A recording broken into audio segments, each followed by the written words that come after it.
اعوذ باللہ من الشیطان الرجیم بسم اللہ الرحمن الرحیم وَلَقَدْ أَرْسَلْنَا مُوسَى بِآيَاتِنَا وَسُلْطَانٍ مُبِينٍ وَلَقَدْ أَرْسَلْنَا مُوسَى بِآيَاتِنَا اور تحقیق بھیجا ہم نے موسیٰ علیہ السلام کو اپنی نشانیوں کے ساتھ، وسلطان مبین اور واضح دلیل کے ساتھ۔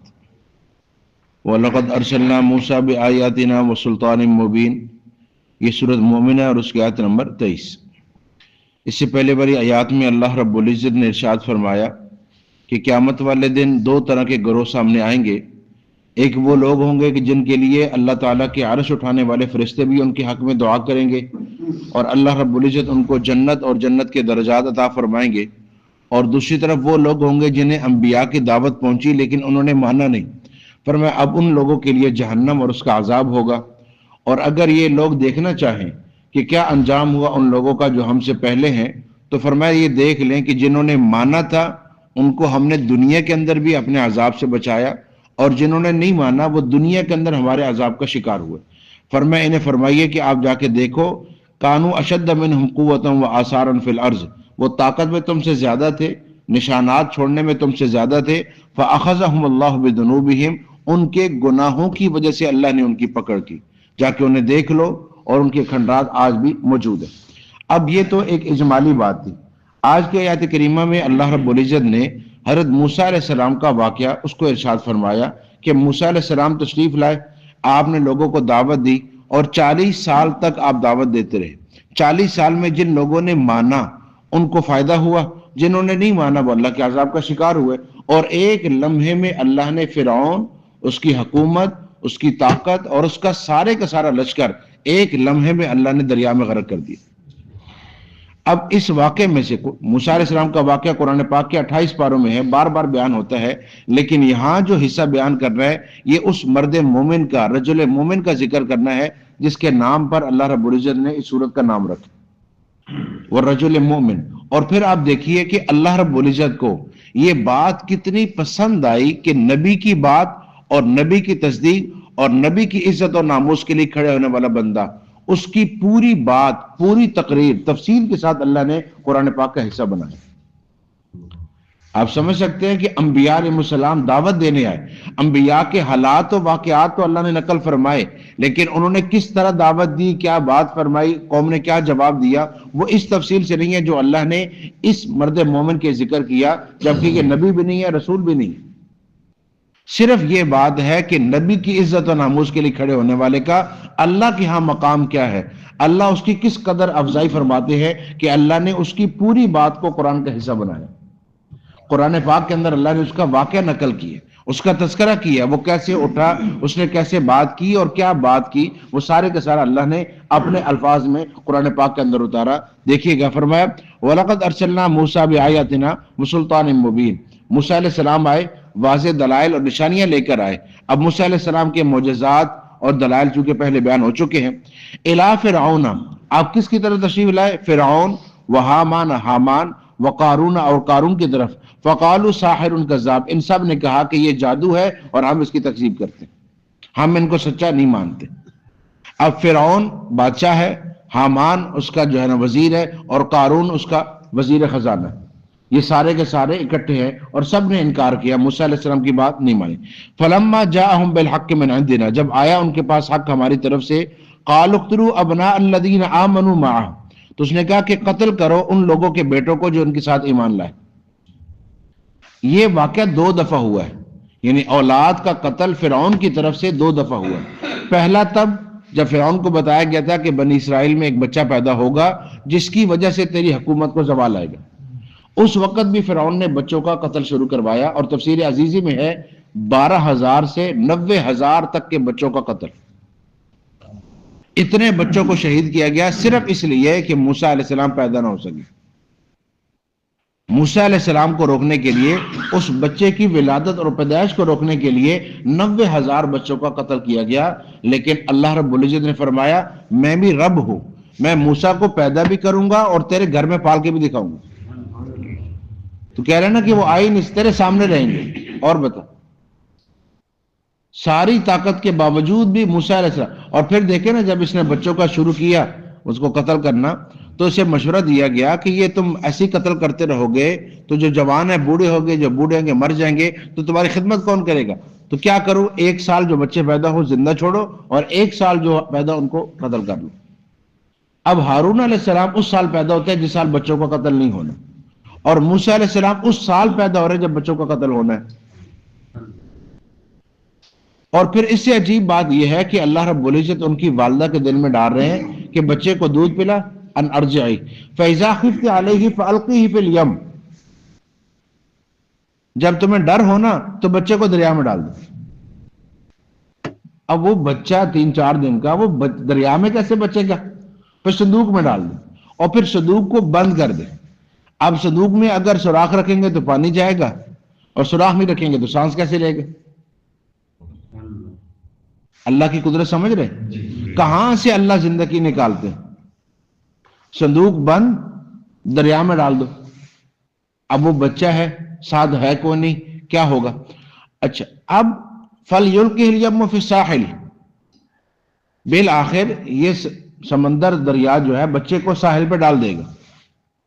چلے کہیں نہ کہیں بچت کی کوئی صورت نظر آ رہی ہے، لیکن اگلے الفاظ ہیں یَأْخُذْهُ عَدُوٌّ لِّي وَعَدُوٌّ لَّهُ، پکڑے گا بھی وہی، اٹھائے گا بھی وہی، جو اس کا بھی دشمن ہے میرا بھی۔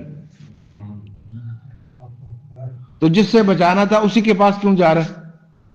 کہیں اور نکل جائے وہیں۔ اچھا چلو پھر وہاں تک پہنچ گیا تو کوئی اٹھائے گا بھی وہی، پہلی نظر بھی اس کی پڑے گی۔ وَأَلْقَيْتُ عَلَيْكَ مَحَبَّةً مِّنِّي، ہم اپنی طرف سے ایسی محبت ڈال دیں گے کہ اب وہ کچھ نہیں کر سکتے۔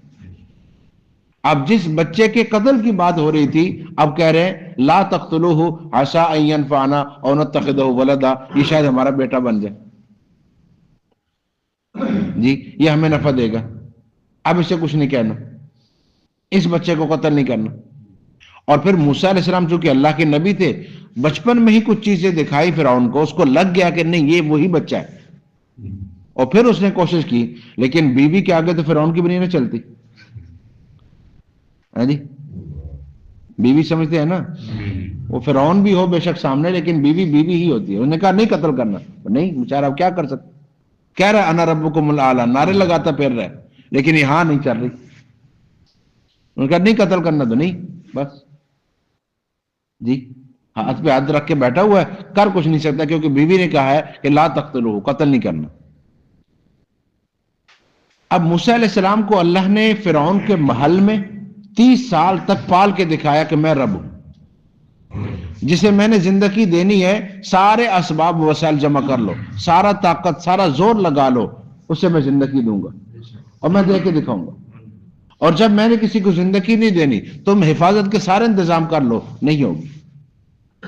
آپ نے جملہ سنا ہوگا نا کہ جی اگر یہ پہنچ جاتا تو بچ جاتا، تو جو پہنچے ہوئے ہیں چاروں طرف ڈاکٹر کھڑے ہیں، وہ کیوں مر گئے؟ کہتے ہیں مرتے مرتے بچا، کہا بچتے بچتے ایک دن مر جائے گا، جانا ہے اس نے، رہنے کے لیے کوئی نہیں۔ تو اللہ رب العزت نے موسیٰ علیہ السلام کی حفاظت فرمائی۔ تو پہلی دفعہ اس نے تب کہا تھا بچوں کا قتل کہ جب موسیٰ علیہ السلام کی پیدائش ہونی تھی۔ اب یہ دوسرا حکم ہے کہ چونکہ لوگ مان رہے ہیں ان کو، تو اس سے پہلے کہ تعداد بڑھ جائے بچوں کو قتل شروع کرو۔ تو یہ دوسرا حکم ہے، قالوا اقتلوا ابناء الذین آمنوا معہ، انہوں نے کہا کہ قتل کرو ان لوگوں کے بچوں کو جو ان کے ساتھ ایمان لائے۔ وَاسْتَحْيُوا نِسَاءَهُمْ، اور اب بھی وہی حکم ہے کہ ان کی عورتوں کو چھوڑ دو۔ وَمَا كَيْدُ الْكَافِرِينَ إِلَّا فِي ضَلَالٍ، فرمایا کافروں کی یہ تدبیر سارے کی ساری رائے گاں غذائیں ہوگی۔ وَقَالَ فِرْعَوْنُ ذَرُونِي أَقْتُلْ مُوسَىٰ، اور کہا فرعون نے مجھے چھوڑو کہ میں قتل کروں موسیٰ کو، وَلْيَدْعُ رَبَّهُ، اور چاہیے کہ یہ اپنے رب کو بلا لے، یہ اپنے رب سے دعا کر لے۔ انی اخاف ان یبدل دینکم، مجھے خوف ہے کہ یہ تمہارے دین کو بدل دے گا، او ان یظہر فی الارض الفساد، یا یہ زمین میں فساد کرے گا۔ یہ ذرا بات سمجھیے گا فرعون کی۔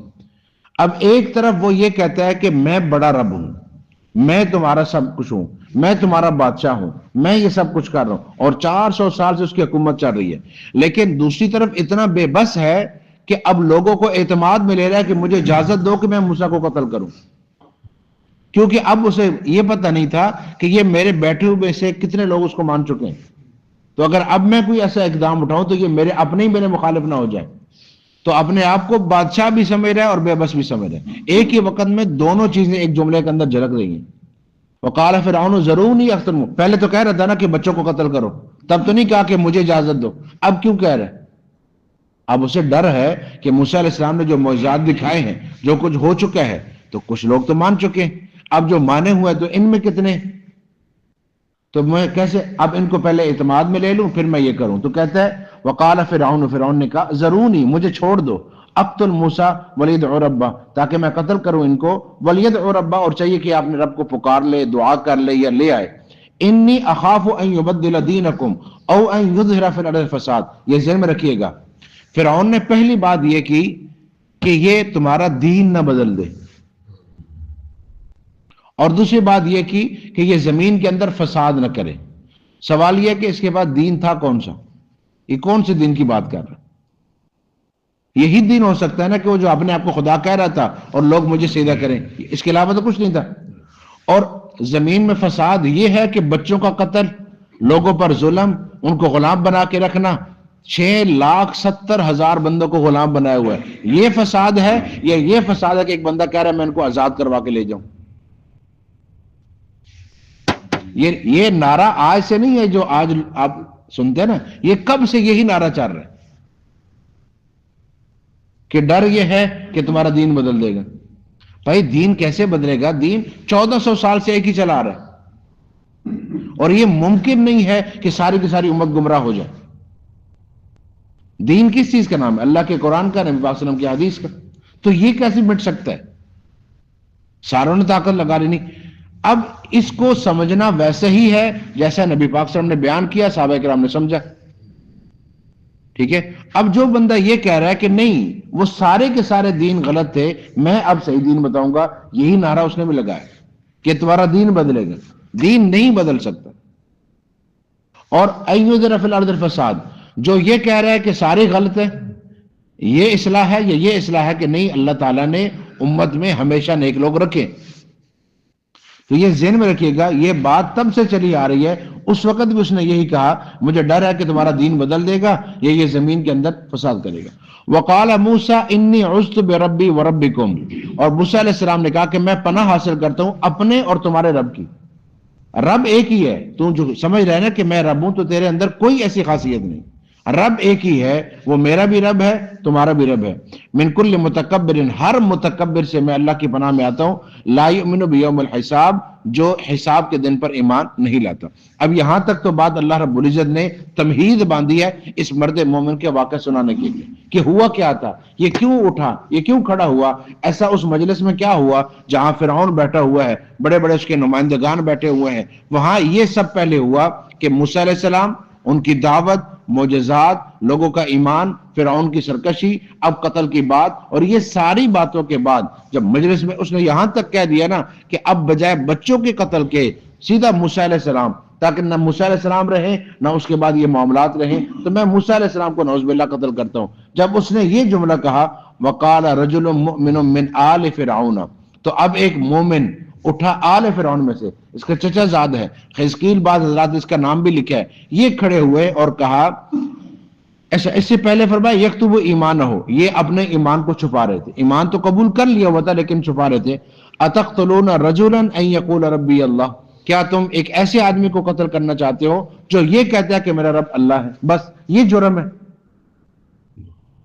یہ جرم تم نے نکالا ہے سارے، کوئی قتل و غارت، کوئی لوٹ مار، کوئی چیز نہیں نکالی تم نے، جرم یہ آیا کہ وہ یہ کیوں کہتا ہے میرا رب اللہ ہے۔ وَقَدْ جَاءَكُمْ بِالْبَيِّنَاتِ مِنْ رَبِّكُمْ، اور تحقیق وہ تمہارے پاس نشانیاں لے کر آئے ہیں تمہارے رب کی طرف سے۔ یہاں اس مرد مومن کی بات سنیں نا، کس انداز سے ان کو یہ منوا رہا ہے کہ میں ایمان لا چکا ہوں اور تو رب نہیں ہے، رب کوئی اور ہے جو تیرا بھی رب ہے، لیکن یہ نہیں کہا کہ میں تجھے جھوٹا کہتا ہوں، تو غلط ہے۔ بات کرتے وقت بھی خیال ہونا چاہیے کہ آپ اپنا پیغام کیسے پہنچا رہے ہو۔ تو کہا اتقتلون رجلا ان یقول ربی اللہ، وہ ایک بندہ یہ کہتا ہے کہ میرا رب اللہ ہے، یہ نہیں کہا کہ وہ یہ کہتا ہے کہ فرعون رب نہیں ہے۔ اور دوسرا وقد جاءکم بالبینات من ربکم، وہ تمہارے رب کی طرف سے دلائل لے کر آیا۔ وَإِن يَكُ كَاذِبًا فَعَلَيْهِ كَذِبُهُ، اب ذرا حکمت دیکھیے، کہتے ہیں اگر تم یہ سمجھتے ہو کہ وہ سچے نہیں ہیں فعلیہ کذب، تو ان کے جھوٹ کا وبال انہی پر پڑے گا، تم کیوں پریشان ہو؟ جس آدمی میں سچائی نہیں ہے وہ کیسے کامیاب ہو سکتا ہے؟ تو اگر تمہیں یہ لگتا ہے کہ وہ سچے نہیں ہے تو چھوڑ دو، جھوٹ کب تک چلے گا؟ اور وہی ہے کو صادقن، اگر وہ سچے ہیں، یصبکم بعض الذی یعدکم، اور اگر تمہیں پہنچ گئی وہ چیز جس کا وہ تمہیں کہہ رہے ہیں۔ دو ہی صورتیں ہیں نا، ان اللہ لا یہدی من ہوا مسرف کذاب، اللہ ہدایت نہیں دیتا اس کو جو حد سے بڑھنے والا ہو اور جھوٹا ہو۔ اب یہ ان کو کہہ رہے لیکن انہیں یہ سمجھ رہے کہ یہ جملہ پہلے کے ساتھ جوڑا ہوا۔ حکمت سمجھ رہے؟ بات کرنے والے کو اندازہ ہونا چاہیے کہ میں کس ماحول میں کیا بات کہنے لگا ہوں، اور یہاں یہ بات سنی جائے گی، قبول کی جائے گی یا نہیں۔ ہمیشہ ہر جگہ پہ انکار ہی نہیں ہوتا، مثبت بات بھی اچھے انداز سے کی جا سکتی۔ دیکھیں نا، ہر کام اس طرح حل کروانا کہ مارا ہی جائے کسی کو۔ نبی پاک صلی اللہ علیہ وسلم نے غزوہ بدر کے موقع پہ آواز سنی، شور سنا، تو آپ نے پوچھا یہ آواز کس چیز کی ہے؟ کہا جی وہ دو غلام پکڑے گئے ہیں مکہ والوں کے، تو ہم ان سے پوچھ رہے ہیں کہ تمہاری تعداد کتنی ہے، وہ تعداد نہیں بتا رہے تو ہم ان کو مار رہے ہیں۔ فرمایا میرے پاس لے کے لایا گیا، تو آپ نے پوچھا یہ بتاؤ کہ کھانے کے وقت اونٹ کتنے ذبح کرتے ہو؟ انہوں نے کہا جی کبھی 9 کبھی 10۔ فرمایا جاؤ۔ کوئی رسول اللہ تعداد پوچھنی تھی، فرمایا بتا دی انہوں نے، جاؤ۔ مار رہے ہیں وہ غلاموں کو، وہ نہیں بتا رہے۔ آپ نے پوچھا کتنے اونٹ ذبح ہوتے ہیں؟ کہا جی کبھی 9 کرتے ہیں کبھی 10۔ فرمایا ٹھیک ہے جاؤ۔ کیسے تعداد نہیں بتائی؟ فرمایا بتا دی ہے، ایک اونٹ 100 بندے کے لیے، یہ 10 کرتے ہیں 1000 لوگ۔ بات سمجھے؟ تو ہمیشہ جو آپ بات کہنا چاہ رہے ہیں، جو کرنا چاہ رہے ہیں، اس کا ایک دوسرا انداز بھی ہوتا ہے۔ باقی انشاءاللہ کل عرض کریں گے۔ اللہ سمجھنے کی توفیق۔